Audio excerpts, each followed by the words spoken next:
Áudio do flagrante. Não se esqueça de falar do Pix. Fala que o Pix é nosso. É isso mesmo que você ouviu. Um flagrante, ao vivo. É o marqueteiro soprando a fala no ouvido do presidente como se ele fosse um ator num palco. É uma vergonha alheia. Enquanto você aí se preocupa se o salário vai dar até o fim do mês, eles estão ocupados ensaiando o teatrinho. A prioridade deles não é a sua vida, é a imagem. E o mais inacreditável é que depois de uma cena dessas, eles têm até a coragem de dizer que a popularidade está caindo por um problema de comunicação. O povo não é burro. O problema não é como eles falam, é o que eles fazem. Ou melhor, o que eles não fazem. E é exatamente essa desculpa esfarrapada da comunicação que eles usam para encobrir a incompetência que nós vamos desmontar ponto por ponto a partir de agora. E essa cena patética que a gente acabou de ver não é um caso isolado. É o sintoma da desculpa favorita deles para absolutamente tudo que dá errado. A culpa é sempre da comunicação. Eles realmente acreditam que o problema é só como a história é contada. Tanto que, o que eles fizeram? Trocaram o ministro da SECOM pelo próprio marqueteiro da campanha, o Sidônio Palmeira. Oficialmente, transformaram o Palácio do Planalto num comitê eleitoral permanente, achando que propaganda resolve falta de gestão. E o resultado? Um ano depois dessa jogada de mestre, a pesquisa Datafolha de março de 2026 mostra 49% do povo desaprova o governo, quase metade do Brasil. Os números não mentem, meu amigo. Você pode trocar a embalagem o quanto quiser, mas se o produto está estragado, o povo percebe. E agora, eu te pergunto, você também já está cansado de ouvir que o problema é a comunicação? Qual foi a desculpa mais absurda que você ouviu do governo recentemente? Comenta aqui embaixo, quero ver. Agora que a gente desmascarou a desculpa, tirou essa cortina de fumaça da frente, vamos começar a soltar malamacova já. Nos próximos minutos, nós vamos analisar os verdadeiros motivos por trás dessa crise de popularidade, começando pelo mais brutal de todos, a incompetência comprovada por números e por escândalos. Vamos direto aos fatos, então. Primeiro, a incompetência na cara dura, aquela que humilha o cidadão comum. Lembra da promessa de zerar a fila do INSS? Pois é, a fila não apenas continua, como mais que dobrou. Saltou de 1.100.000 para quase 3 milhões de brasileiros esperando por um direito seu, um aumento de mais de 100%. Isso não é falha de comunicação, é falha de gestão, é abandono. Depois, a volta do que a gente já conhece muito bem, os escândalos de corrupção voltando a frequentar o Palácio do Planalto. O caso do Banco Master, que lesou milhares de pessoas, explodiu e ganhou, segundo a própria investigação, escala industrial no governo atual. E o dono do banco teve reunião secreta com Lula, levado pelas mãos de quem? Guido Mantega. Reunião fora da agenda, como sempre. Nada de novo sob o sol. E claro, para completar o quadro, não podia faltar o escândalo em família. O filho do presidente, o Lulinha, investigado pela Polícia Federal. A suspeita? Conexões com o careca do INS, operador de um esquema de fraudes contra aposentados. A PF apura repasses financeiros e até a criação de uma empresa de gaveta na Espanha. Enquanto o brasileiro honesto sofre, o poder se enrosca em mais uma teia de suspeitas. Fila que dobra, reunião secreta no Planalto, investigação na família. É como disse o poeta Cacaso, e isso resume o governo perfeitamente. No Brasil fica moderno um milagre. A água já não vira vinho, vira direto vinagre. Todas as promessas azedaram. Mas pare aqui. Fila do INSS, Banco Master, o filho do presidente. É revoltante, eu sei. Só que se você achar que esses escândalos são o motivo principal da queda, você ainda não entendeu a profundidade do problema. Isso tudo é sintoma, a doença é outra. e ela está sentada na cadeira do chefe, falando uma besteira atrás da outra. E essa doença tem nome e sobrenome. A desconexão do líder com a realidade é o verdadeiro motor do desastre. Veja o que aconteceu em Camaçari, na Bahia. Em rede nacional, o presidente infla os números do PIC, todo orgulhoso.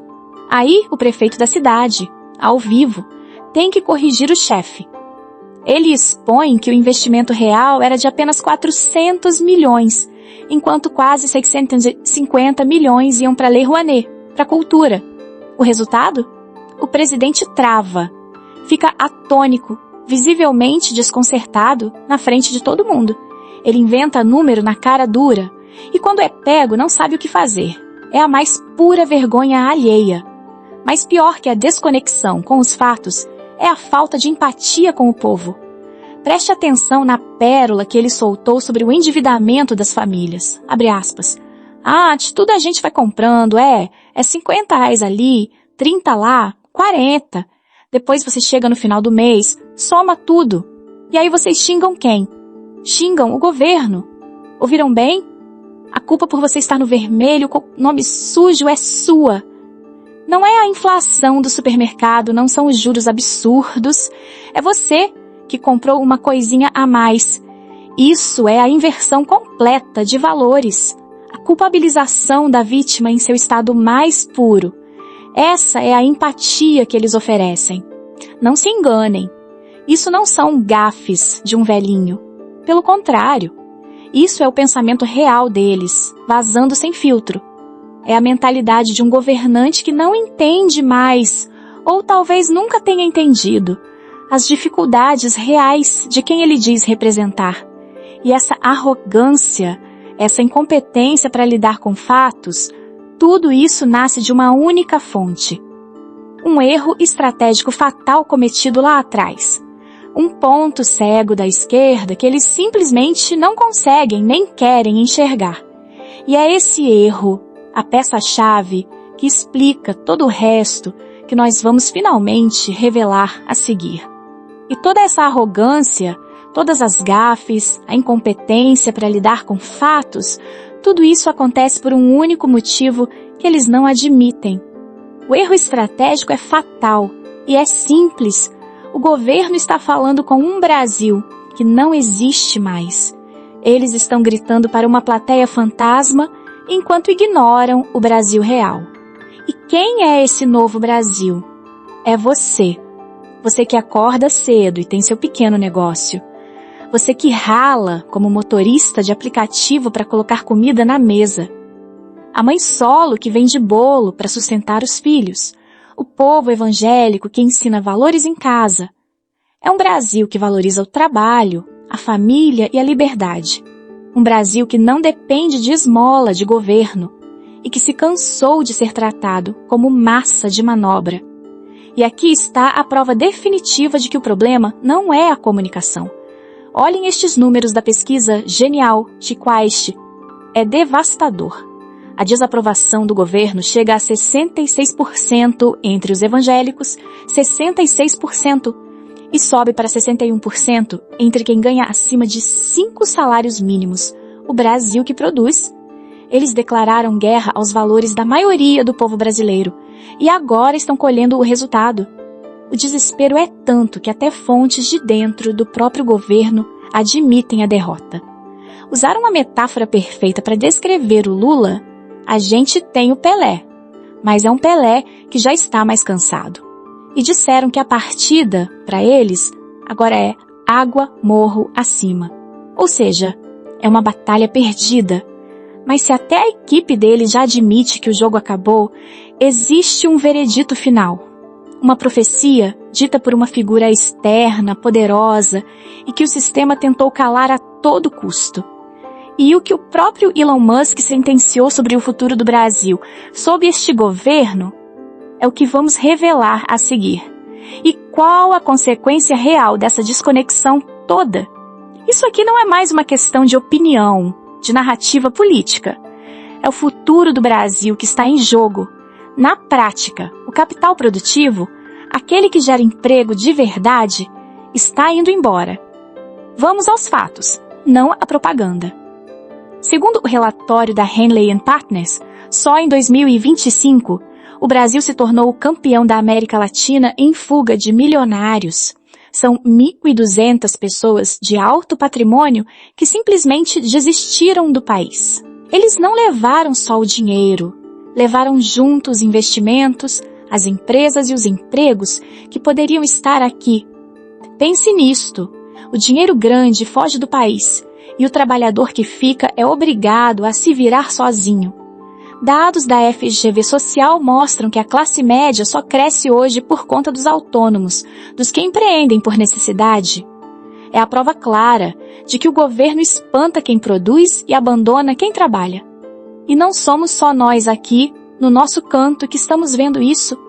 A situação é tão óbvia que o homem que eles tentaram censurar, o dono do X, o próprio Elon Musk, resumiu tudo em uma única frase.